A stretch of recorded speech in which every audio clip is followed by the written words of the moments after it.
दोस्तों, बादशाह औरंगजेब आलमगीर हिस्ट्री की एक ऐसी कंट्रोवर्शियल पर्सनैलिटी जो आजकल इंडिया में कुछ ज्यादा ही चर्चाओं में रहते हैं। बहुत सारे लोग नापसंद करते हैं, हेट करते हैं, गालियां देते हैं, तो वहीं दूसरी तरफ बहुत सारे लोग पॉजिटिव सोच भी रखते हैं और अक्सर डिफेंड करने लगते हैं। अलग अलग दौर के इतिहासकारों ने भी अपने अपने हिसाब से औरंगजेब आलमगीर के बारे में अच्छी और बुरी हर तरह की बातें लिखी, मगर बादशाह से जुड़ी वो एक चीज कि जिस पर लगभग सारे ही इतिहासकार एग्री करते हैं और आम लोग भी काफी हद तक जिस चीज पर मुत्तफिक नजर आते हैं, वो ये कि दरअसल इतिहास का ये इंसान एक मिलिट्री जीनियस था। मतलब जंगी मामलात में इस इंसान के पास जो तजर्बा था, जो काबिलियत थी, वो मुगलों के इतिहास में और कहीं पर नजर नहीं आती है। सिर्फ मुगल हिस्ट्री के अगर कामयाब हुक्मरानों पर भी नजर डालोगे तो जहां एक तरफ इनमें से ज्यादातर लोग जंगों पर जाया ही नहीं किया करते थे, या जाते थे तो बहुत कम जाते थे, या सिर्फ एक लीडर ही बनकर शामिल हुआ करते थे, तो वहीं दूसरी तरफ बादशाह औरंगजेब आलमगीर ने अपनी पूरी जिंदगी ही जंग के मैदान में गुजार डाली थी।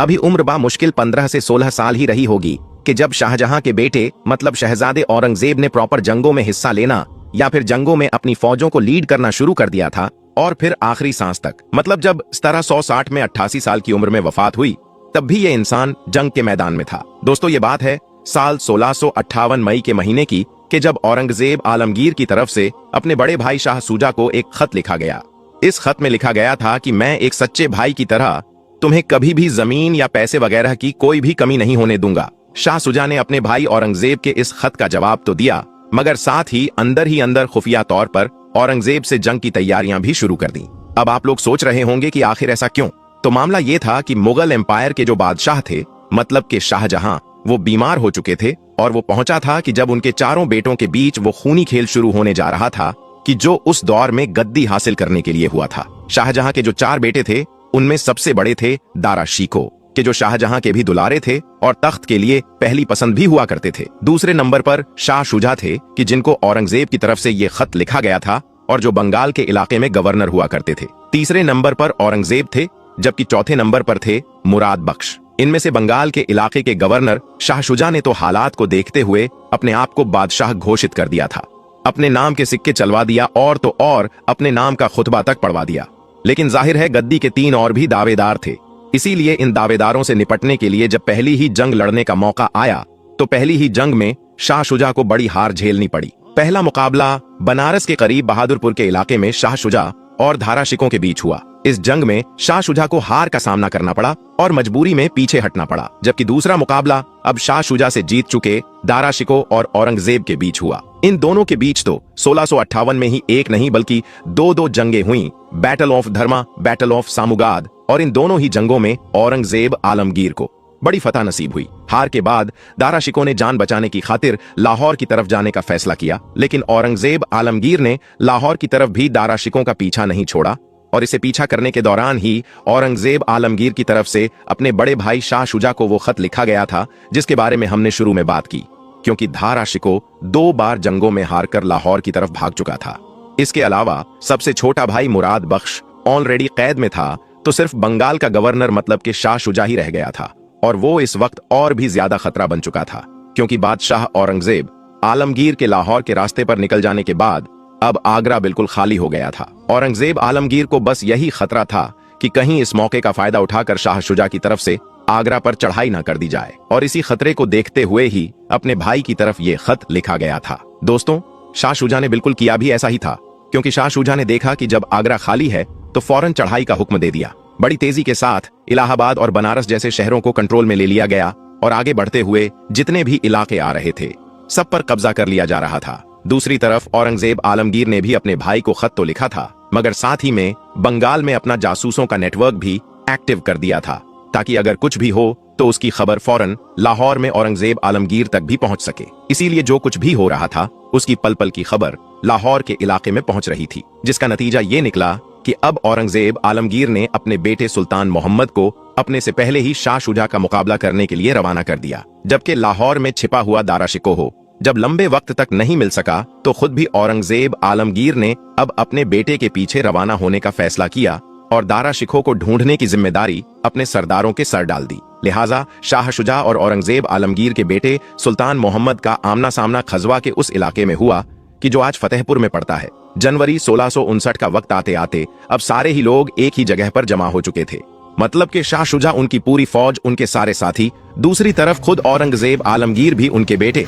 उनकी सारी फौज, मतलब कि अब सारे ही लोग एक दूसरे के सामने थे। और 4 जनवरी को तड़के सुबह जंग का आगाज भी हो गया। इस जंग में औरंगजेब आलमगीर ने अपनी तमाम फौज को अलग अलग डिवीजन्स में बांट दिया था और हर डिवीजन के आगे हाथी और बंदूकें तैनात की गई थी, जबकि उनके पीछे बख्तरबंद घुड़सवार मौजूद थे। 4 जनवरी को सुबह 8 बजे औरंगजेब आलमगीर अपने शाही हाथी पर सवार हुए और अपनी फौज के मुआयने के लिए निकले। उसके बाद फौज ने मूवमेंट शुरू किया, जबकि 3 बजे तक अभी ये फौज शाह शुजा की फौज के सामने पहुंच चुकी थी। वक्त ज्यादा हो जाने की वजह से उस दिन तो दोनों फौजों के बीच कोई खास जंग नहीं हो सकी, बल्कि दोनों फौजों ने अंडरस्टैंडिंग के साथ रात रुकने का फैसला किया और दोनों फौजों के जो सिपाही थे उनकी जो अपनी अपनी पोस्ट थी वहीं पर सो गए। जबकि औरंगजेब आलमगीर ने भी मैदान जंग में ही एक जगह पर टेंट लगवाया और वहीं सोने का फैसला किया। तभी अचानक से एक वक्त ऐसा आया कि जब रात के अंधेरे में बादशाह औरंगजेब आलमगीर की फौज में भगदड़ मच गई। किसी को कुछ भी समझ नहीं आ रहा था,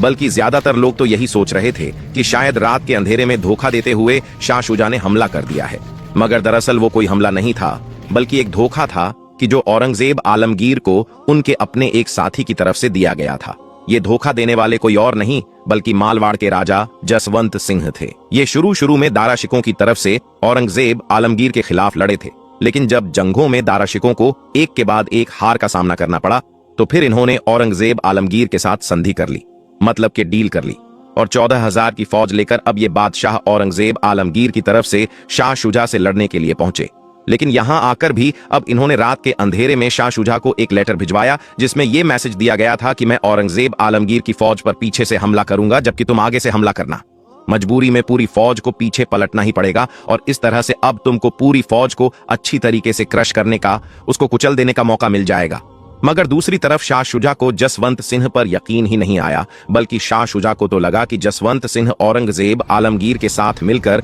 उनके खिलाफ कोई साजिश कर रहे हैं, ताकि जैसे ही हम कोई मूवमेंट करें, कुछ भी करें, तो हमको रात के अंधेरे में ही आसानी के साथ धर लिया जाए। इसीलिए जब जसवंत सिंह के इशारे पर रात के अंधेरे में औरंगजेब आलमगीर की फौज में भगदड़ मची, तो जो शाह शुजा की फौज थी वो अपनी जगह पर डटी रही, बिल्कुल भी नहीं हिली, और इस तरह से उन लोगों ने एक बड़ा मौका अपने हाथ से गंवा दिया। जसवंत सिंह ने अब अपने लगभग 14,000 राजपूत सिपाहियों के साथ औरंगजेब आलमगीर की फौज से बाहर होने का फैसला किया। इतने सिपाहियों के एक साथ जंग से पीछे हट जाने के बाद अब औरंगजेब आलमगीर की जो फौज की ताकत थी वो लगभग आंधी हो चुकी थी। इतिहासकार लिखते हैं कि जब औरंगजेब आलमगीर को जसवंत सिंह के भाग जाने की खबर दी गई तो वो उस वक्त अपने टेंट में सजदे की हालत में थे।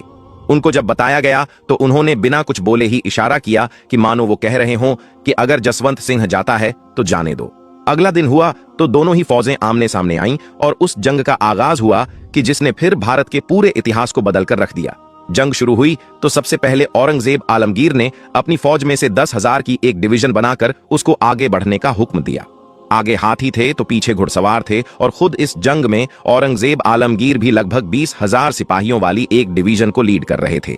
दूसरी तरफ जो शुजा थे उन्होंने अपनी फौज को कुछ इस तरह से तरतीब दिया कि सबसे आगे तो तोपों को रखा, जबकि उसके पीछे एक सीध में पूरी फौज लगा दी। सेंटर के साथ साथ बिल्कुल इसी फॉर्म मिशन को ही दाईं और बाईं साइड में भी अपनाया गया। साथ ही में 2,000 के करीब फौजियों को रिजर्व भी रखा गया था कि जब भी जरूरत पड़े या मौका दिखे तो वो दाएं बाएं या फिर सेंटर किसी भी तरफ से ज्वाइन कर लें। 8 बजते ही दोनों ही तरफ से पहले तोपें दागी गई और उसके बाद गोलियां चलने की आवाज आनी शुरू हो गई। शुजा की तरफ से दाएं और बाएं फ्लैंक्स ने हमला शुरू किया और इन दोनों के आगे 3-3 हाथियों को खड़ा किया गया था जिनके सीनों पर जंजीरें बनी हुई थीं। शाह शुजा की यह स्ट्रेटजी कामयाब भी साबित हुई, क्योंकि बहुत जल्द ही औरंगजेब आलमगीर का जो बायां फ्लैग था वो टूटने लगा। शाह शुजा की फौज ने जब ये देखा तो मौका देखते ही उन्होंने अब सेंटर की तरफ भी बढ़ना शुरू किया। औरंगजेब आलमगीर के जो जनरल्स थे वो फौरन बढ़ते हुए इस अटैक को काउंटर करने के लिए आए भी, लेकिन तब तक देरी हो चुकी थी,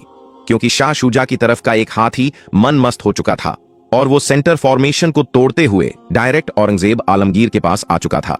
ऐतिहासिक किताबों में बस इसी एक लम्हे को इस जंग का सबसे अहम पॉइंट माना जाता है, बल्कि जंग का एक मोड़ माना जाता है। वो इसलिए क्योंकि जैसे हालात पैदा हुए थे, जो सिचुएशन थी, कोई भी इंसान होता, कोई भी जंग का लीडर होता, वो घबराकर अपनी जान बचाने की खातिर थोड़ा बहुत पीछे जरूर हटता, या फिर उसका घोड़ा या जो हाथी होता वो तो भागने ही लगता। मगर यहाँ पर औरंगजेब आलमगीर ने हर हाल में वहीं डटे रहने का फैसला किया। इवन जब एक लम्हे को औरंगजेब आलमगीर को यह महसूस हुआ कि शायद वो नहीं तो उनका हाथी वहां से हिल-डुल जाएगा या पीछे हटने की कोशिश करेगा, तो फौरन ही उन्होंने अब अपने हाथी के पैरों को जंजीरों से बनवा दिया ताकि किसी भी बड़े खतरे या घबराहट की सूरत में वो वहां से हिल ही ना सके। क्योंकि मदमस्त हाथी या किसी भी दूसरे बड़े हमले की वजह से भी चाहे पीछे खुद औरंगजेब आलमगीर हटते या उनका हाथी पीछे हटता, दोनों ही सूरतों में उनकी फौज का मुराल टूट जाता। बल्कि इतिहासकारों ने तो लिखा है कि इस जंग में एक और भी ऐसा मौका आया था कि जहां पर औरंगजेब आलमगीर की जंगी सूझबूझ नजर आती है।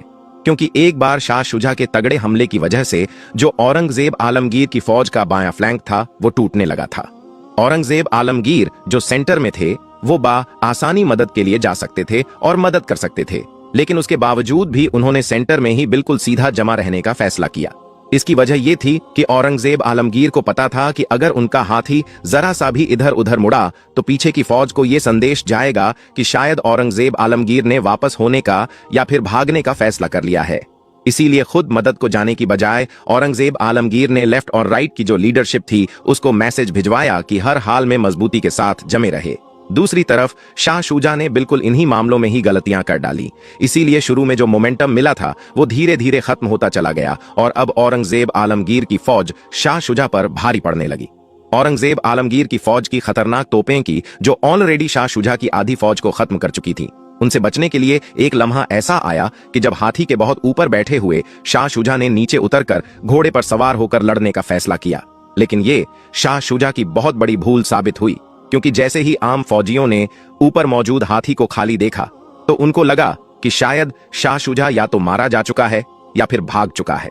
हालांकि बाद में शाह शुजा ने अपनी फौज का हौसला बढ़ाने की कोशिश की भी, लेकिन अब तो देर हो चुकी थी, क्योंकि बचे कुचे जो सिपाही थे वो पहले ही भागने लगे थे। फौज की टुकड़ियों के जो सिपेसलार थे उनमें से जिसको भी जहां पर मौका मिला वो उधर को भाग निकला और इस तरह से खजवा की इस जंग में मिली हुई जीत ने अब मुगल